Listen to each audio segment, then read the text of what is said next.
ya está con nosotros Simon Freud Mena, quien es el director general de Alianza Público-Privada, con quien vamos a hablar sobre la recién creación de esa institución y cuáles son sus alcances.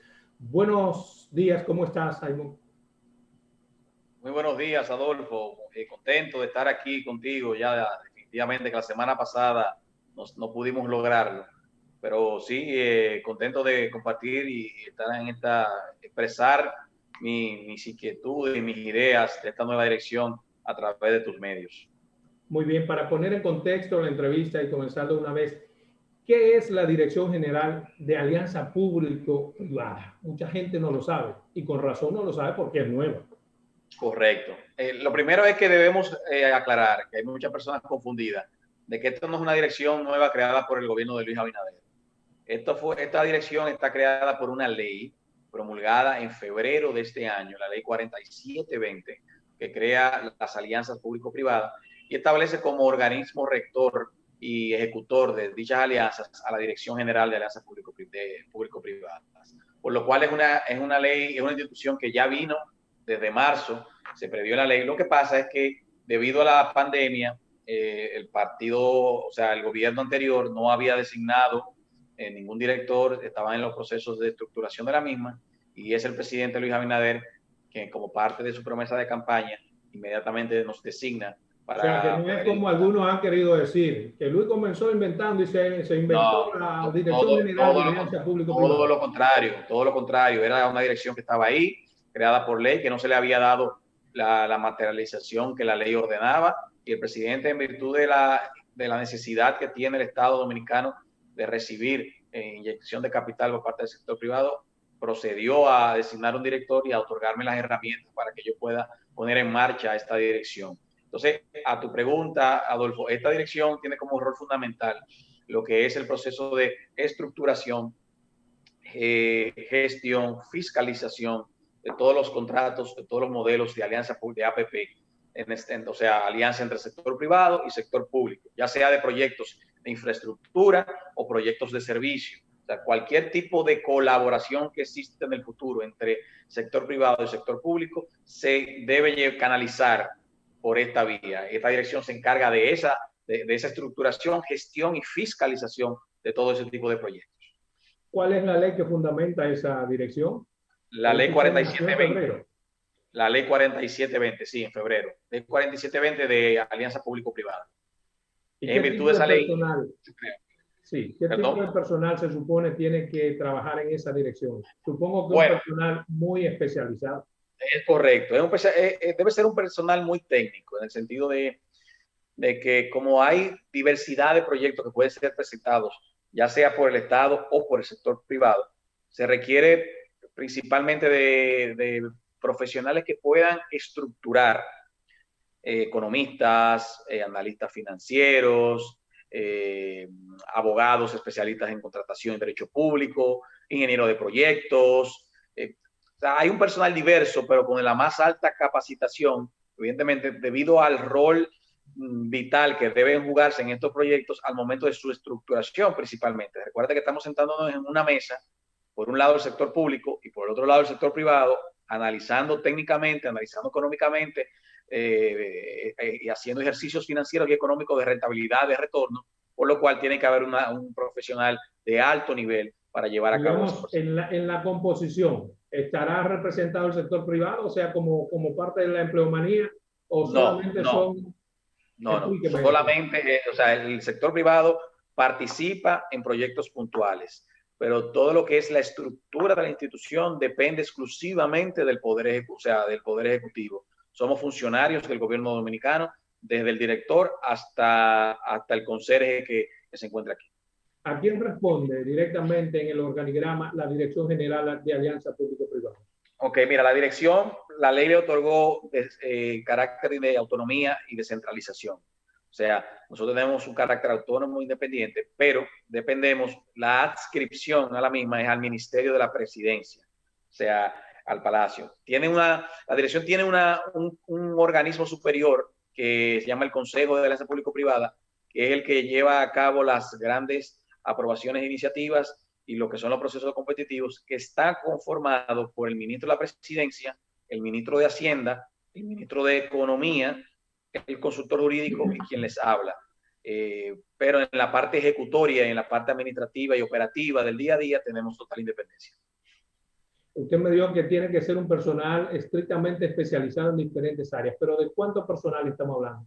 ¿Cuántos empleados? Mira, la lógica, o sea, la visión que nosotros tenemos en esta dirección es que no crear una macrocefalia.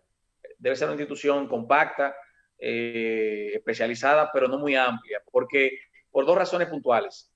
Primero, en estos momentos entiendo que se hace imprudente generar una gran cantidad de carga al Estado Dominicano en cuanto a empleomanía, porque como ya dije, debido al nivel técnico y especializado, los salarios aquí tienen que tener un nivel técnico y especializado, o sea, llevado ajuste a su medida. Pero también la propia ley de 4720 y el reglamento de aplicación establecen lo que es la tercerización. O sea, nosotros tenemos que promover lo que es la contratación de consultores y especialistas. Porque, por ejemplo, te pongo un ejemplo específico, Adolfo.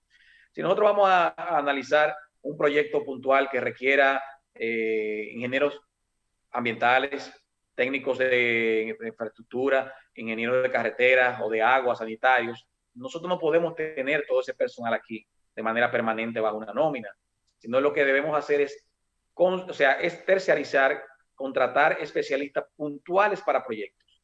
Por lo cual, por eso te digo que la empleomanía de la misma, en principio, no debe ser muy amplia, sino que debe ser pequeña, especializada, técnica, pero y preparada para interactuar. Todavía no tienes una empleomanía. No, todavía, bueno, estoy empezando con un grupo muy pequeño, muy reducido. Somos ahora mismo 7 u 8 personas. Yo creo que al final del día, esta institución no debe llegar a más de 40, 50 personas como mucho, su empleomanía en el mejor de los escenarios. ¿De qué presupuesto estamos hablando para usted manejarse, digamos, con la dignidad que necesita una institución con esos perfiles? Debe ser una institución que cumpla. La ley prevé, sí. La ley prevé dos tipos de financiamiento para nosotros, o tres, pero bueno, los dos puntuales. ¿Cuál? Asignación presupuestaria directa, que es la que nos toca en estos momentos, la que nos debe tocar, y lo que es un 2% de todos los proyectos que puedan ser ejecutados tienen que regresar a la institución. Como ese proyecto todavía estamos ahora en la fase de implementar, no podemos contar con esos ingresos hasta posiblemente finales del año que viene, en la medida en la cual vayamos implementando los proyectos. Por lo cual vamos a requerir ahora mismo una asignación del presupuesto que se está sometiendo o se está aprobando en el Congreso complementario. Se nos está asignando un presupuesto mínimo conservador para arrancar. Y ya para el año que viene sí estamos elaborando nuestro presupuesto para el año 2021, que sí tiene que reflejar lo que son las necesidades que tenemos como institución, principalmente el aspecto de lo que yo acabo de decir. Como el presidente de la República ya ha identificado proyectos puntuales y el sector privado también tiene proyectos puntuales que ha expresado y que yo sé que estaremos recibiendo en los próximos días, necesitamos un presupuesto para consultorías, para técnicos, que va a recargar mucho lo que sería el presupuesto del año próximo. O sea que sí. Usted dice que le han asignado un presupuesto mínimo para arrancar. ¿Cuánto es un presupuesto mínimo para arrancar? No, el presupuesto de aquí a diciembre que nosotros nos han asignado es de 66 millones de pesos. Ah, bueno, eso es suficiente. Mire, y supongo que usted inmediatamente, yo lo conozco, es un hombre joven y ágil, inmediatamente comenzó a hacer contacto con el sector privado. ¿Cómo ha sido recibida esta decisión, esta nueva institución? Con mucha expectativa, mucho optimismo. Como tú dices, nos hemos reunido con los principales gremios empresariales del país. Tuvimos visita al CONEP, ya varios grupos económicos también nos han visitado, las asociaciones, por ejemplo, de fondos de pensiones, que son uno de los principales actores que pretenden interactuar con nosotros para colocar lo que son esos fondos en proyectos de infraestructura, los fondos de inversión, asociación de bancos. Hemos estado recibiendo indistintamente otros sectores, por ejemplo, de área de construcción, Acoprovi. O sea, hay muchas expectativas con la dirección y con la ley y con el mensaje que ha enviado el presidente de la República, Adolfo, de que la alianza pública-privada va a jugar un rol transversal en su gobierno de vital estrategia, importancia estratégica, y que se requiere mucho de la inyección de capital privado para poder llevar a cabo estos proyectos. Por lo cual, sí hemos tenido diversas reuniones a gran parte de ya que de entrada el aquí. proyecto, la ley, esa nueva creación ha recibido una buena aceptación. Ha comenzado ya a conversar con sectores. Hay algunos temas puntuales. Sí, sí, ya tenemos como, por ejemplo, el presidente en su discurso del 16 de agosto, ustedes saben que habló sobre la carretera Santiago-Puerto Plata, por decir algo, la carretera del Ámbar. Ya hay muchos grupos, constructores, ingenieros que hemos estado recibiendo para tratar de informarse, ¿verdad? Cuál es el proyecto, cuál es la naturaleza. Pero, y ¿en dónde entran ustedes, por ejemplo? Perdóname, para que la gente vaya entendiendo. Sí. Mencionaste la carretera a Puerto Plata. ¿Cuál sería en este caso la función específica de ustedes que valga la justificación? Bueno, nosotros vamos, mira, nosotros estamos desde la etapa inicial. ¿Qué quiere decir? Si el proyecto lo va a presentar el Poder Ejecutivo o el gobierno o el Ministerio de Obras Públicas, o lo presenta el sector privado como una propuesta, una iniciativa privada, nosotros analizamos el proyecto, verificamos la factibilidad del mismo, su potencialidad para ser llevado a cabo como APP. Recuérdate que un elemento puntual para que pueda ser APP es que tenga un carácter financiable, banqueable. ¿En qué sentido? De que el proyecto tenga rentabilidad. O sea, un proyecto el cual no tenga rentabilidad, entonces el gobierno va a tener que mantenerlo subsidiado en gran medida. No significa que no pueda llevarse a cabo, pero la idea es, por ejemplo, en este tipo de infraestructura estamos hablando de la carretera Santiago-Puerto Plata, es que el peaje permita la propia subsistencia de la autopista, de la carretera, sin necesidad que el Estado Dominicano tenga que todos los años inyectarle capital, como lo que ocurre en el caso de la carretera de la autopista del Nordeste. Entonces, verificamos todas esas factibilidades, luego aperturamos el proceso para que todas las empresas y personas interesadas depositen sus propuestas y llevamos a cabo el proceso competitivo de selección, la licitación, en el cual verificamos la parte técnica, verificamos la parte económica y adjudicamos licitador que vaya más ajustado a la finalidad del proyecto. Y procedemos a la redacción de los contratos que se suscriben entre la autoridad competente, dependiendo del tipo de área, si es la autopista, sería obras públicas, y esa empresa. La alianza en sí, ¿qué contempla? Digamos, bueno, el sector privado y el público están aliados. ¿Contempla, digamos, en términos económicos un 50-50? ¿Contempla una subvención? ¿Contempla entregar cosas del Estado para que ellos desarrollen? ¿Cuál es el alcance de este tipo de alianza? Mira, la más importante de esta ley es la...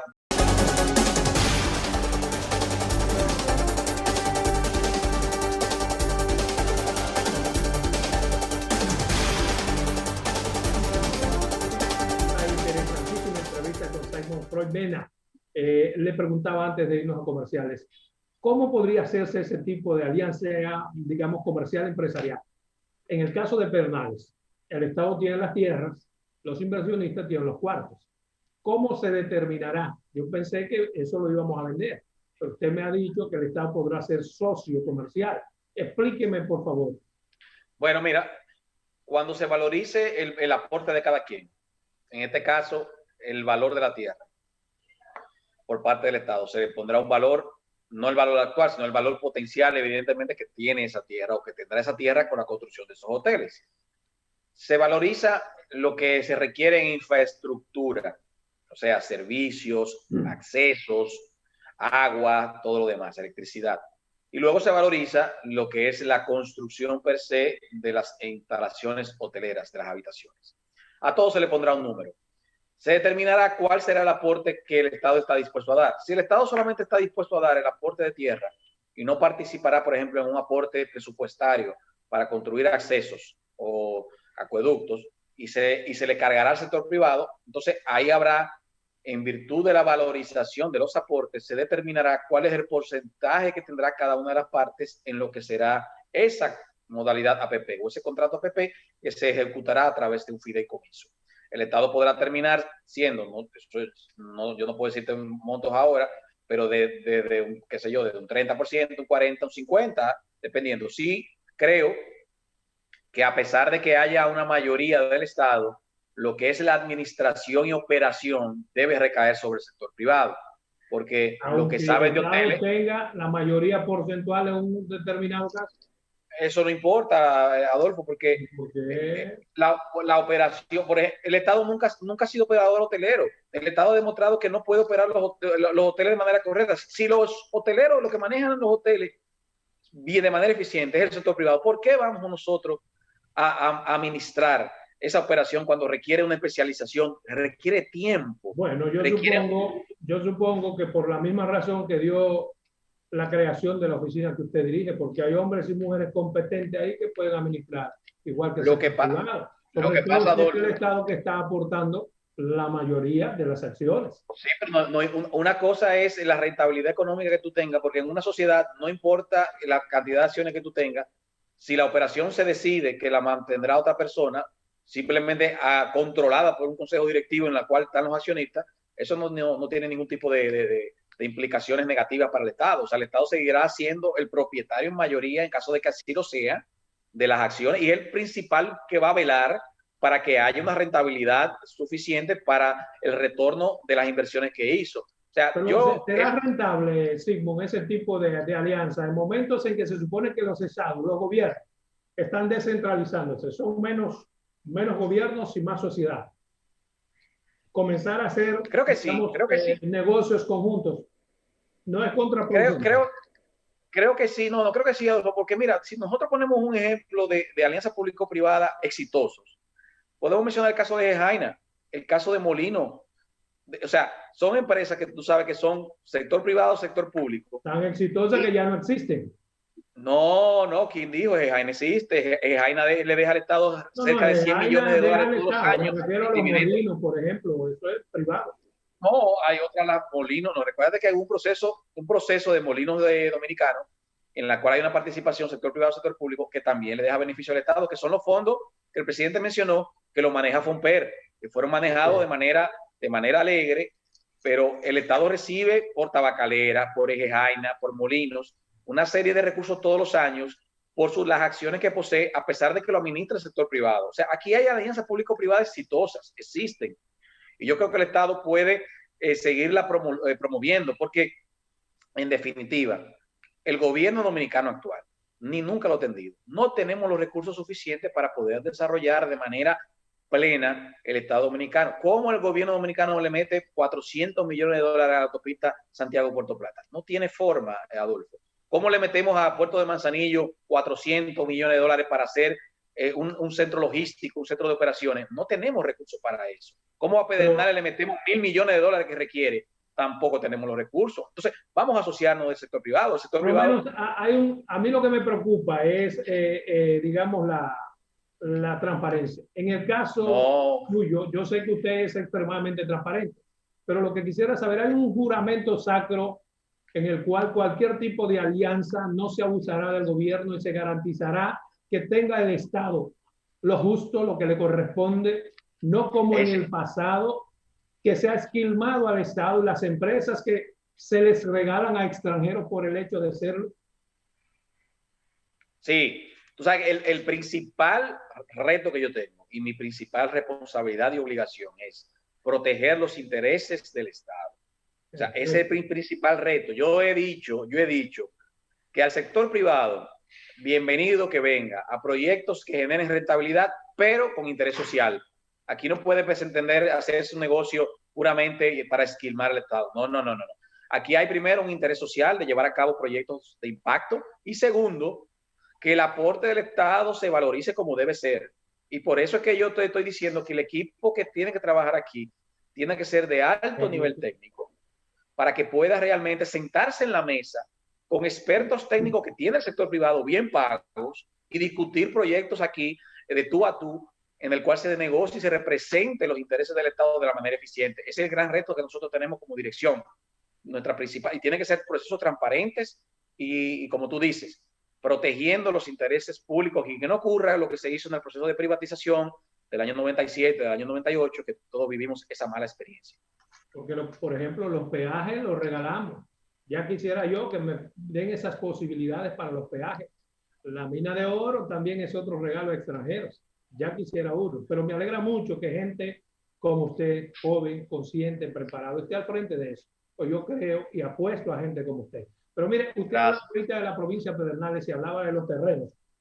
¿Han valorado los terrenos ya antes de arrancar? Porque hay tantas propuestas para Pedernales que es justo que ya se conozca el valor de lo que tenemos. Todavía no hay un valor sobre nuestra tierra. Mira, esta mañana, coincidencialmente estaba empezando a leer los informes que se han preparado, porque el gobierno pasado tenía un levantamiento ya realizado sobre unas propuestas en Pedernales, tanto para el aeropuerto de Cabo Rojo como también para el área turística de Bahía de las Águilas. Estamos leyendo porque tenemos que actualizarnos en el sentido de ver cuál es la propuesta que se está haciendo y ver si nosotros la vamos a modificar, si la vamos a aceptar esa, si vamos a buscar otras alternativas con el sector privado. No te podría decir que hay una valoración actual de los terrenos, que yo no tengo esa información. Ahora, lo que tú puedes asegurar, Adolfo, que la valoración que se hará de esos terrenos será la valoración precisa que requiera, justa, en virtud de la ubicación, de la potencialidad, del atractivo y de lo que posee para poder desarrollar una oficina o un proyecto turístico de ese tipo. O sea, no te preocupes que ahí los terrenos no van a ser como se entregaron aquella vez hace muchos años, sino que va a haber una correcta aplicación de la valoración actual de esos inmuebles. Mire, en esos estudios que usted ha visto sobre el gobierno pasado, esas propuestas del gobierno pasado, así por arriba, supongo que usted no ha profundizado aún, pero ha visto defensa del interés o también en esos proyectos había demasiado beneficio para los extranjeros. No. Mira, yo creo que los informes y las propuestas que se han hecho todavía no puntualizan en el sentido de cómo sería la participación de una y otra, en qué medida.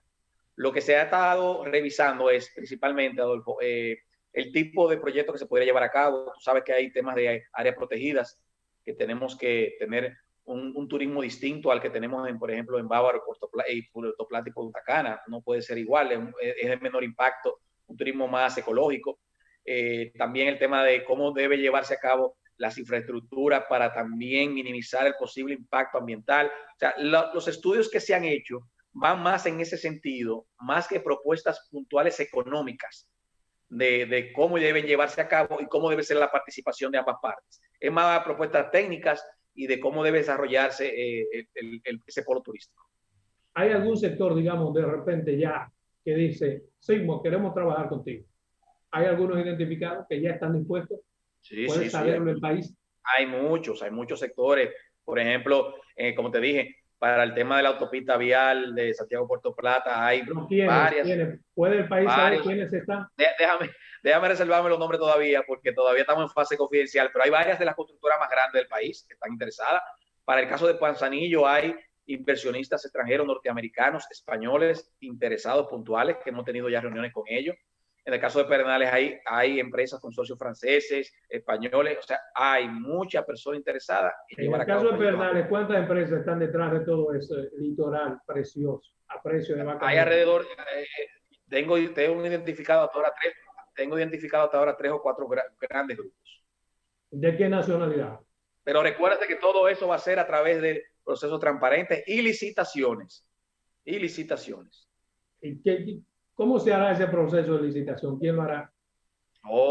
Todo el que esté interesado en participar en una APP, por ejemplo, el caso de Pedernales, y hacer socios del Estado en ese proyecto, tendrá que presentar sus propuestas técnicas y económicas y nosotros analizaremos cuáles son las propuestas técnicas y económicas más viables para el Estado Dominicano para llevar a cabo esa APP, y ese será mediante un proceso abierto y transparente el que será adjudicatario. ¿No hay, por ejemplo, en la ley o en el espíritu de ustedes la posibilidad de dar algún tipo de preferencia, aunque sean precios iguales, a la mano de obra nacional y a los inversionistas nacionales? Lo único que existe en la ley es que hay una ventaja competitiva de aquel iniciador privado. Por ejemplo, si la iniciativa viene del sector privado, poniéndote un ejemplo, alguien propone un monorriel, por decirte algo. El Estado no lo está proponiendo, pero el que lo presentó es una empresa privada. Nosotros en el Consejo de APP evaluamos esa propuesta. Consideremos que la propuesta es de interés público. Entonces, aperturamos el proceso. Aquel que inició, que presentó la propuesta técnica y económica inicial del proyecto, tiene una ventaja competitiva de hasta un 5% en la licitación. Luis prometió un monorriel de aquí a Santiago. ¿Perdón? Luis prometió un monorriel de aquí a Santiago. Sí, lo que pasa es que, por ejemplo, que ya ha solicitado interés. No, todavía no hemos recibido propuestas puntuales para el monorriel. No se ha definido si lo va a hacer, los estudios lo va a hacer el Estado para que sea a través de una iniciativa pública o si se permitirá que sea el sector privado que haga los estudios y lo presente como iniciativa privada. Recuerda que aquí hay un tema de que nosotros tenemos que analizar, Adolfo, que posiblemente el Estado en estos momentos no tenga ni la capacidad técnica ni económica para llevar a cabo muchos de estos proyectos desde cero, además del tiempo. Y en algunos casos tenemos que apalancarnos del sector privado que sí puede invertir o le ha invertido tiempo a proyectos, porque hay muchos de estos proyectos que ya el sector privado tiene años llevando a cabo estudios. Por ejemplo, el caso de la autopista del Ámbar, hay muchas empresas que le han dedicado tiempo ya trazados al estudio del trazado, a estudios geológicos, sísmicos, que ya van muy avanzados. Y eso es muy típico, muy normal. Todos esos estudios están ahora en su oficina. Usted tiene mucho trabajo. No, todavía, porque como el reglamento fue aprobado antes de ayer, nosotros ahora vamos a aprobar lo que se llama la guía de lineamientos mínimas de requisitos para presentar proyectos. Porque tú no puedes traerme aquí un proyecto, por ejemplo, una hoja y decir, mira, este proyecto yo lo tengo y yo soy el iniciador. No. Tiene que tener condiciones mínimas y características mínimas para hacerlo recibible. Entonces, yo entiendo que en la próxima semana esa guía de lineamiento lo estaremos publicando para que ya comiencen a recibir. Esas condiciones mínimas o máximas las evalúa el Consejo. Correcto. ¿Quiénes componen el Consejo, Silvio? El ministro de la Presidencia, el ministro de Hacienda, el ministro de Economía, el consultor jurídico y quien les habla. Tienen toda la capacidad para evaluar, digamos, propuestas de esa naturaleza. Además, que el reglamento también prevé que si necesitamos, por ejemplo, podemos invitar al ministro de Obras Públicas, si es tema de obras, al INAPA, si es tema de aguas. Salomón, pueden invitar. A Adolfo Salomón, si tiene un expertise en materia aeronáutica, lo podemos invitar también. Exacto, cosas como esa. Bueno, qué interesante, está súper interesante, novedoso y hay muchas esperanzas. Yo espero que la gente no pierda las esperanzas. No, así será. Tú lo puedes tener, tú puedes estar seguro que haremos aquí el trabajo como tú nos conoces, con transparencia, responsabilidad y siempre pensando en los intereses del país. Con esa palabra, vámonos a una segunda pausa comercial. Regresamos nueva vez en 2 minutos.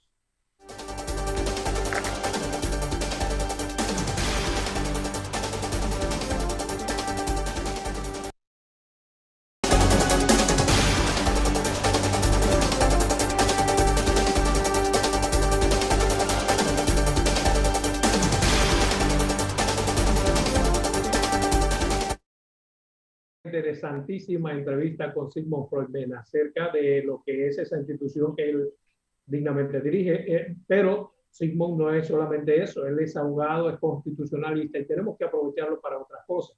Sigmund, tu valoración sobre las recientes denuncias sobre irregularidades en el pasado gobierno y la forma en que se han planteado, ¿cuál es? Yo creo que tenemos que ser pacientes, prudentes y hacer los levantamientos del lugar en cada una de las instituciones para tener un panorama preciso y una radiografía de lo que estamos recibiendo en cada una de las instituciones del gobierno. Y en el caso en el cual haya indicios de irregularidad, de violación a la ley, entonces para eso están los organismos competentes para conocer de los mismos. Lo que estamos haciendo, el presidente ha instruido, es que utilicemos la Contraloría General de la República para llevar a cabo lo que son las auditorías, ya que la Cámara de Cuentas ha desbordado sus capacidades, entonces tenemos que soportarnos en la Contraloría. Yo entiendo que hasta tanto nosotros no tengamos levantamientos forenses, contables, legales, de lo que está ocurriendo en cada una de las instituciones o cómo las recibimos, debemos ser cautos en lo que son nuestras declaraciones hacia la prensa sobre el estado actual de cada institución. Están hablando demasiado disparate con muy poco tiempo. Eso lo digo yo particularmente. Demasiado escándalo en 15 días.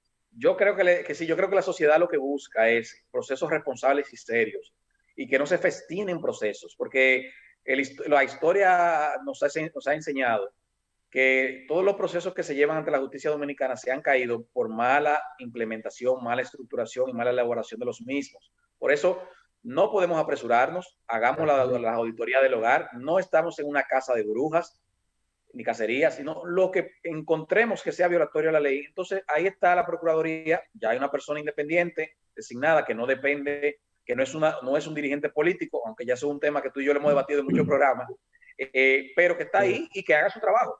Que haga su trabajo. En vez de denunciar, de llamar a la prensa, que instrumenten bien los expedientes, que los sustenten, para que con fundamentos mucho más allá de cualquier duda razonable, alguien pueda caer preso. No es estar denunciando. Yo creo que la democracia se fortalece en la medida en la cual nosotros no festinamos declaraciones de Están repitiendo lo mismo que los gobiernos pasados, un denuncialismo, denuncia. Yo creo que tal vez uno o dos funcionarios, tal vez no sé, por algún tipo de se han sorprendido por el estado actual y han querido explicar a la prensa, pero yo creo que la gran mayoría, si te pones a ver, Adolfo, ha sido cauto. La gran mayoría de los funcionarios ha sido cauto en explicar cómo han recibido sus instituciones, hasta tanto no tengamos los análisis y las auditorías del lugar que nos presenten una realidad económica financiera de esas instituciones. Perfecto. Mira, hablando de la Procuraduría General de la República, la procuradora nueva, Miriam Germán, decidió quitarle, pásame eso, a la fiscal del Distrito Nacional todos los expedientes relacionados con corrupción que implican a funcionarios del pasado gobierno. Esa decisión, ¿qué te parece? Es una competencia que tiene la procuradora, Adolfo, según la ley. Entendía que al parecer los expedientes fueron transferidos de manera incompleta o de manera irregular. Yo creo que es un mensaje también a la sociedad de que ella realmente tiene una voluntad expresa de investigar estos expedientes y estos procesos y que no lleguen a la justicia, así lo estoy viendo yo, que no lleguen a la justicia deformados, sino que puedan realmente verificar su legitimidad en la existencia de las pruebas contundentes para poder apoderar los tribunales. Yo lo veo de esa manera. Entiendo que parece un interés de la procuradora de hacer un filtro y de verificar cuáles son la veracidad de esas pruebas que están sometidas ahí. No, fundamental en la ley, que le da el mandato de poder hacer eso cuando lo considere. Ella puede abrogarse competencias de fiscales de rango inferior. Es una competencia que ella tiene para esos fines, una vocación que está haciendo. Sobre todo porque dice cuando lo considere justificable, o sea, hay razones para que ella lo justificó mediante una comunicación. Sí. Bien. Mire, hay otra pregunta que quiero hacer. Usted constitucionalista, hay un tema de interés nacional. Es el hecho de sacar, la pretensión de los legisladores de querer sacar las 3 causales en la aprobación del Código Penal. Algo que a mí particularmente me parece irresponsable, porque a eso lo que hay es que darle solución a favor o en contra. Los legisladores están para eso, para tomar decisiones. Sacarlo de ahí, meterlo en otra ley es perder el tiempo y no dar solución, no dar la cara. ¿Cuál es su valoración? ¿O usted cree, como constitucionalista, que es el Tribunal Constitucional, que es allí donde finalmente debe resolverse ese tema? No, entiendo que no. Entiendo que el Congreso debe ser suficientemente responsable para disponer mediante la ley lo que considere que debe ser la regulación de las 3 causales en el caso de que comprenda o entienda que deben incluirse en el Código Penal. Tú sabes que como es un tema tan delicado, tan sensible, Adolfo, que choca, que provoca tantas pasiones religiosas, sociales, y muchos intereses de todo tipo, creo que los legisladores lo que han tratado de hacer es, vamos a darle, porque ¿qué es lo que pasa aquí? El Código Penal está estancado y está estancado exclusivamente por ese tema. No tenemos entonces regulación en caso, o sea, no tenemos actualización para los casos de homicidio, para los casos de robo agravado, sicariato, lavado de activos. Todo eso está detenido. O sea, como hay tantos intereses, dejemos eso para después, saquémosle el cuerpo a eso, vámonos al código. Bueno, yo no estoy diciendo eso. No, o sea, tú tienes 14 años ahí, hermano. Sí, no. Yo no digo eso. Yo entiendo, Adolfo, que los legisladores deben tomar una decisión responsable. Y déjame decirte algo. Lo han tomado. Recuérdate que quien ha devuelto el código o quien lo devolvió en varias ocasiones por lo causales fue el presidente Danilo Medina. Perfecto, lo que hay que reintroducirlo. Bueno, correcto, reintroducirlo. El presidente de la República ha expresado su parecer sobre el tema del aborto. Perfecto. Y los legisladores, ahora la composición actual del Congreso, la Cámara y el Senado tendrá que entonces expresar su parecer. Y yo entiendo que puede salir una ley o puede salir un código que identifique y resuelva ese tema. Claro que sí. Entonces, con esta nueva conformación, no hay por qué rehuir ese tema. Lo que hay que cumplir con el mandato constitucional.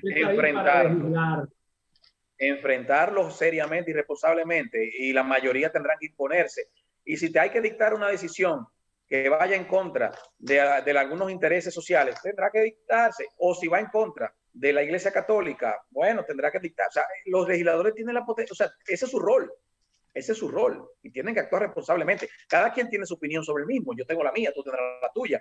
Pero nosotros somos legisladores. Los legisladores sí tienen que igual su rol. Perfecto. Finalmente hay una preguntita. Pero lo que el código debe aprobarse, Adolfo, debe aprobarse el Código Penal.